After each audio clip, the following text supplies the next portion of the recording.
অভিনেতা রাহুলের মৃত্যুতে একেবারে নড়ে গিয়েছে টলিপাড়া। শুটিং করতে গিয়ে এভাবে অকাল মৃত্যুতে অনেকেই অনেক প্রশ্ন তুলেছেন। সবথেকে বেশি প্রশ্ন উঠেছে প্রযোজনা সংস্থার উপরে। কেন কোনো প্রস্তুতি ছাড়াই, কোনো রকম সুরক্ষা ছাড়াই অভিনেতা অভিনেত্রীদের জীবনের দাম না দিয়ে কেন এমন বিপজ্জনক জায়গায় শুটিং করতে যাওয়া হয়েছিল?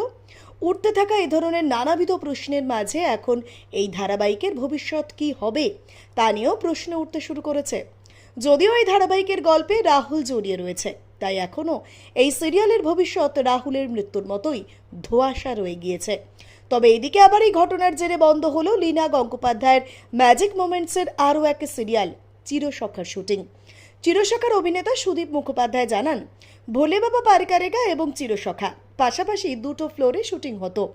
যেদিন রাহুল আউটডোরে যাচ্ছিলেন সেদিনও তার সঙ্গে কথা হয়। তবে এই ঘটনার পর তিনি এখনও কল টাইম পাননি।